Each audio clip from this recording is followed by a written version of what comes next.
Hey everyone, hi, this is Ankush, and in this video, we'll be looking at the basics of binary number systems. Why are they used in computers, and why do they find their use case extensively in computer science? Okay, so without any delay, let's just dive deep into it. Okay, so before we deep dive into binary number system, we should understand what is a number system, right? So just like we have like different languages which we speak and read and write, in different languages, the way we read, the way we write is different, right? They have different grammar, they have different symbols to represent characters and letters and everything, right? Similarly, a number system is a different way, or number system basically rolls out the rules to represent numbers in that particular number system, right? We have different number systems like the Roman number system or the decimal number system. Idea is to represent numbers, but the rules, the symbols, they change, right? So over the human history, we have used different number systems, decimal number system, binary number systems, and some very ancient ones, some of which you can see in the image below, right? Even like let's say in Hindi we have a different way to represent numbers. In English we represent it differently. In Roman number system we represent it differently. But the basic idea remains the same, that it is just a different way to represent numbers. Okay. Now, just like decimal number system and the Roman number system that we just spoke about, binary number system is also just a way of representing numbers. Now, why is it used in computers, and why does it find its use so extensively in computer science? That is something that we'll try to answer in this video. Okay. So now, one of the most popular number system that we probably use in our day-to-day lives as well is the decimal number system, right? Now, in decimal number system, we have where each digit can have basically 10 different meanings. It can be a zero, it can be one, it can be two, three, four, five, six, seven, eight, nine. Whatever numbers we see are a combination of these 10 numbers, right? We use different combinations of it to represent different numbers, right? So for every digit, it can represent 10 different, it can have 10 different meanings, right? It can be 0, 1, 2, 3, 4, 5, 6, 7, 8, 9, whatever it is. Now, so first of all, let's try to understand how decimal number system works, because the way the number systems work is exactly similar in different number systems, just the notations and the symbols change. So in decimal number systems, as we spoke about, we have 10 different options to each digit can have 10 different meanings. So let's say, how does a number 23 represents? So each number in a decimal number system is multiplied by a power of 10, so that finally we add all those numbers and get a cumulative sum, which represents the number itself, right? So the rightmost number is multiplied by 10 raised to the power 0. Then the number next to it, as we go along towards the left side, the power of 10 keeps on increasing. So in this case, 3 is the rightmost element, what we normally call the ones place. So it is multiplied by 10 raised to the power 0. Then we go on to towards the left side, where we have 2, which is multiplied by 10 raised to the power 1. If there would have been another number, let's say 123, then that 1 would have been multiplied by 10 raised to the power 2. If another number would have been there, it would have been multiplied by 10 to the power 3, and so on. So this is how we generate numbers in our decimal number system, right? We start from the rightmost number, that is multiplied by 10 raised to the power 0, and then we move along 10 raised to the power 1, 10 to the power 2, and so on. And why do we multiply by powers of 10? The reason being that every number can have 10 different digits, can have 10 different meanings. Now, when we come to the binary number system, a binary number system, just as the name suggests, has only two options: a 0 or 1. That's it. We can for every position that you have in your number, you can have only two options. You can either put up a 0 or 1. You just have two options. But just because you have two options, that does not limit you from representing numbers. You can still represent numbers using the same exact logic. So let's see how we can represent the number 23 using ones and zeros only. That is how we can represent the number 23 in a binary number system. So let's look into it. So if you see here, we have 10111, which is the binary notation for the number 23. But how is it? Let's look into it. Now, just like we had in decimal number systems, we were multiplying with powers of 10. Now, because we have two options, we are multiplying with powers of 2. The rest of the logic remains the same. The rightmost element is multiplied by 2 raised to the power of 0. And as we move along towards the left side, powers of 2 keep on increasing, right? And 1 and 0 basically, you just multiply by 1 and 0, you get the answer. So in this case, 1, 0, 1, 1, 1, 1 into 2 raised to the power 0, which is the rightmost element, gives us the number 1. Then 1 into 2 raised to the power 1 gives us 2, because 2 raised to the power 1 is 2, and then multiplied by 1 is 2. Then 2 raised to the power 2 is 4, multiplied by 1, again 4. Now 2 raised to the power 3 is 8, right? But it is multiplied by 0, so 0 will be added. Now 2 raised to the power 4 is 16, multiplied by 1 is 16. So let's add everything up. 16 plus 0 plus 4 plus 2 plus 1 gives us the number 23, right? So that's how we represent numbers in binary. Again, the basic logic remains the same. How do we represent numbers? But just instead of multiplying with powers of 10, we multiply with power of 2, right? Because we have two different options, either a 0 or 1, right? But now a very interesting question comes up. Why is it used in computer science, or why is it used in computers? Now, for this, we have to understand, how does a computer work? A computer is made up of millions of tiny switches known as transistors, right? Now, a transistors, they have basically two states. They can be either on or off. Now, just because the computer is made up of millions of transistors, everything revolves around switching these transistors on or off based on our use case. That's why it makes sense to have only two options to represent our positions, because all these numbers are just trying to depict or represent the state of the transistor, which can be either on or off, right? So in this image, you can see transistors, which can be either just on and off. And that's why, because a computer is made up of these transistors, we use binary numbers in computers. Okay. So, but it still is a bit of an abstract thing. Still very abstract. How does computers use these binary numbers to represent or store values? Let's say store text. Let's say if I get a message hi, or if I type hi on my computer, how is it stored in the computer's memory? Because right now we are just saying that everything is revolving around transistors, but it's a text, right? Hi is a text. How does it stores in how is it stored in the computer? The answer is, the computer uses the same binary number system. But how? Let's look into it.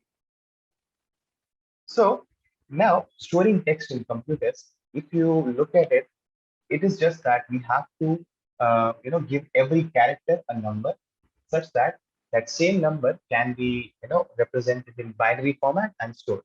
And that is where the ASCII format comes in. Now, the full form of ASCII is American Standard Code for Information Interchange.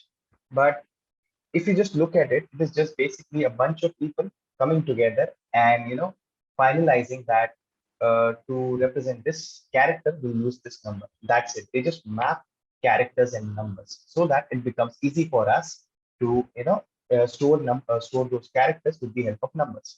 So that is where ASCII comes in, and that is how text is stored in computers. So still, let's dive deep into this bit and understand how does it happen. So first of all, we should understand that in computers, the binary numbers that we talk about, such as in decimal number system, which we call individual numbers as digits. In binary numbers, we call individual numbers or individual digits as bits, right? But now, one bit at a time is not much of a help here, right? So that's why 8 bits combined together are used to represent some kind of information. Now, 8 bits together, they form 1 byte, right? 8 bits together, they form 1 byte. Again, why 8 bits are combined as 1 byte? Because one bit alone cannot represent a lot of information, right? It just represents the state of one transistor, either on or off, right? And just as you saw with number 23, when we're trying to represent it, we still needed 5 bits. So one bit alone does not have a lot of options. One bit alone can have only two options, 0 or 1, right? So it can either represent the number 0 or 1, nothing else. 2 bits together, they can represent, because we have four possible combinations, 0 0 0 1 1 0 1 1. It can represent 0 1 2 3. right? Similarly, when we have three bits, it can represent seven numbers, 0, 1, 2, 3, 4, 5, 6, 7. That's why the more number of bits, the more numbers we can represent. So with 8 bits, we can represent 256 numbers, starting from 0 going to 255, because that is the total number of combinations that we have. And those 256 numbers can be used, they can give us a decent amount of information. That's why whenever we are transferring information or storing information, we make use of a byte instead of a bit. So 8 bits together, they're combined and they're used as byte. Now, coming back to the original question, how are characters stored in with the help of ASCII numbers? Just as we spoke about, we just gave some number mapped to a particular character. So capital A was given a number 65, small a was given a number 27, and the exclamatory mark was given a number 33, such that everything that you do in text, like in English text, either let's say uh, capital letters, punctuation, small letters, whatever it is, they are given some specific values such that they can be stored.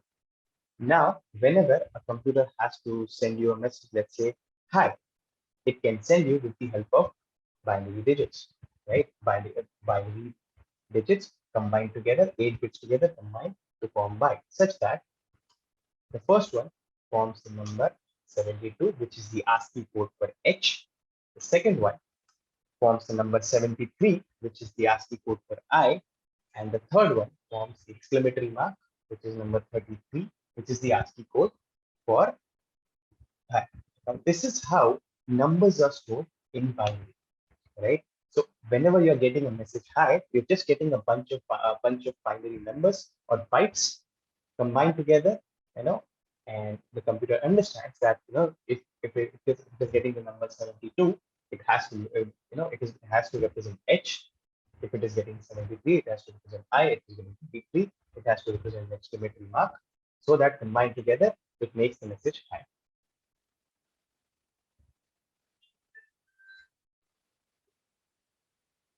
In fact, everything that you see on a computer screen is just a combination of zeros and ones. That is exactly what a computer does. It stores data in the form of zeros and ones, right? In fact, the emoticon, or one of your favorite emojis that we use quite a bit, has the what we call the binary representation as this. This is the binary representation of our favorite emoticon, as we call it, laughing tears with joy. That is basically this binary number. So whenever you are transferring an emoticon, you're just basically transferring this binary digit code to someone else, right? Okay. But we don't generally don't only just store text in our computer. We don't only send text, we send videos, we send images. What about those? What about those? So how do we handle images and videos? Again, since we spoke about a computer can only deal with binary numbers. So again, images and videos, they're also just binary numbers sent around. That's it. So now how do we come up with binary numbers? How we can represent images and videos. So just as we had ASCII numbers for text, we have, you know, representations for colors, right? Because every image is just different colors combined together, right? Images basically different colors combined together. Some might be, bit heavy and everything. So there are different color combinations and different color codes available. But one of the most popular one is RGB. It stands for red, green, and blue. This basically indicates how much red is there in your your image, how much green is there, how much blue is there, right? So we use 3 bytes. That means we have 24 bits, and each of these bytes represent how much red is there, how much green is there, how much blue is there, right? Just a combination of these, and we'll get what we want. Now, for example, in this case, the first bit or the first byte, as I should say, which is the set of 8 bits, represents the amount of red. The second one, the second set of 8 bits, that is the second byte, represents the amount of green, while the third one represents the amount of blue. Now, each of these combinations can have 256 different combinations. So using these 3 bytes, we can represent millions of numbers, millions of colors, sorry, millions of colors, which is exactly what we want. Again, there are different combinations, different protocols or different rules available, but one of the most popular ones is RGB, So just as we spoke about, the first byte represents the amount of red, the second byte represents the amount of blue, and the third byte represents the amount of green. Now, one more important question that can come up in your mind is how does the computer identify that it should perceive this as a color or should it perceive this as a text? Very obvious question because the same number, this is exactly the same number that was being used to send a text message as hi. So where does that distinction come in? That is a good question to ask, right? That's a very valid question. That is something that should be asked. That is where the file extensions that we see come into the picture. Let's say you send across a file which is a text file or a JPEG file. Now, whenever a computer sees a text file, it knows that the binary codes or the bytes that it has, they represent text. They represent, so this particular byte that we just saw represents H and not red. But if it is the extension of the file is .jpeg, which is basically the file extension for images, it knows that that particular byte represents red, the amount of red, right? In fact, the code that you just see on your screen represents a very beautiful color. I won't say exactly my favorite, but one of the good colors, which is this, a shade of yellow, something, I don't know, more of a green, but something like this. So basically this represents this one. Again, that is where file extensions come in very handy. A text file generally tells our, no, generally not, specifically tells our computer that you have to perceive this as a text. So whatever binary codes, whatever bytes you're seeing this, use them as text, map them to their particular ASCII values, and get the answers, right? Okay. Now you might be saying that in our computer we can just not store English characters. We can still have characters in Hindi, Arabic, and so on. For that, a different kind of encoding or a different kind of set of rules is being used, known as Unicode, such that for every character we use 2 bytes. Now here to represent a single character, 1 byte, that is a set of 8 bits, 8 bits is enough. But for Unicode, generally we use 2 bytes to represent a particular character. Okay, I hope you find this interesting. Now, one more thing about this is that everything that you see on the internet that is being transferred is around bytes. So different kinds of what you say symbols have been come up to represent a group of bytes, or just like 100 and 1000, we have different milestones around those. We have similar things around bytes as well, such that 1 kilobyte is around 1000 bytes, 1 megabyte is around a million bytes, 1 gigabyte is around a billion bytes, and 1 terabyte is around a trillion bytes, right? So next time, whenever you are transferring a movie to your phone and it says 750 MB, you know that you are transferring around 1 into 750 million bytes, right? So this was about binary numbers in general and how do they work in the computer memory, right? Again, okay. Now, since we have this information that how much each character takes to store or how much each, how basically what are bits and bytes, since we have that information, we can use that to identify how this memory management in computers happens. So let's say if you are storing a character in your memory, it just takes 1 byte. Now, why am I saying this as 1 byte? Is let's say when you're storing a character, you're basically storing a number between 0 to 255. You're basically storing the ASCII value of it. So as we just saw that when you have to store the ASCII value of it, you need 8 bits. That is, you need 1 byte, right? So whenever you're storing a character, you're basically storing 1 byte of memory. You're basically using 1 byte of memory. But let's say you're storing a number. Now, a number can be bigger than 255. Let's say you're representing 10,000, you're representing 1 lakh. So a number like that, 10 to 5, 10 to 6, you're representing numbers like that. So in that case, 8 bits are not going to be sufficient, right? Because we just saw it, right? With 8 bits, you can have 2 raised to the power 8 different combinations. So you can only represent numbers till that point. But let's say if you want to, represent, or if you want to store bigger numbers, then you need more bits, more bytes, right? That's why generally in computers we use 4 bytes, which is 32 bits, so that we have 2 raised to the power 32 different combinations, and we use them to represent numbers, right? Let's say for example, you a message is sent to you. Let's say on WhatsApp, you receive a message called as "Hey there." Now, when you receive a message like this, you know exactly how much memory is required. Let's say when you look at "Hey there," you are basically storing how many characters? HEY, three characters. Then a space, which is counted as a separate character. It has a specific ASCII value associated with it, so that should be counted as a different character. So these are four characters. Then THERE, which is again five characters. So that makes nine characters, and then exclamatory mark. So these are 10 characters. So when you're being sent "Hey there," you're basically being sent how much amount of data? You're basically being sent 10 characters.